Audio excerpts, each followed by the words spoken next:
Les choses s'accélèrent en Afrique centrale.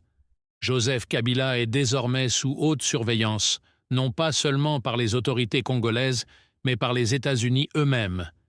Et pendant que Washington resserre l'étau, une autre bombe diplomatique vient d'exploser à Bruxelles. Le Parlement européen s'attaque enfin frontalement au Rwanda. Décryptage. Selon plusieurs sources diplomatiques, les mouvements de Joseph Kabila sont aujourd'hui placés sous surveillance directe des services américains. Pourquoi ?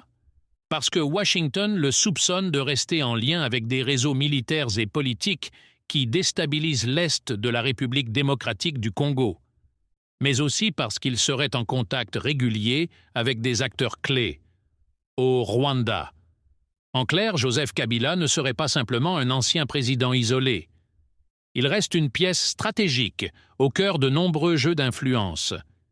Et les États-Unis ne veulent plus le laisser manœuvrer dans l'ombre, surtout dans le contexte de négociations très fragiles entre Kinshasa et Kigali. Et justement, ce même Rwanda, longtemps protégé par les chancelleries occidentales, est aujourd'hui dans le viseur du Parlement européen. Une résolution ferme vient d'être adoptée.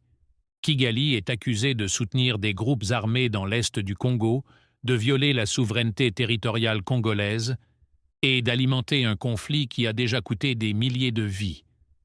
Ce revirement européen est historique. Jusqu'ici, les critiques étaient timides, voire totalement absentes. Mais cette fois, l'Union européenne exige des sanctions claires, une enquête internationale et la fin immédiate de l'ingérence rwandaise. Ce contexte explosif relance une question essentielle. Joseph Kabila est-il en train de préparer son retour sur la scène politique ou agit-il dans l'ombre comme un agent actif d'un réseau régional qui cherche à affaiblir le pouvoir de Félix Tshisekedi? Sa dernière allocution publique et ses 12 propositions politiques ont été perçues par certains analystes comme une tentative de repositionnement. Mais pour les services américains, c'est un signal d'alerte très clair. La pression monte, les États-Unis surveillent, l'Europe accuse, et Joseph Kabila, au centre de tout cela, semble jouer une partie à très haut risque.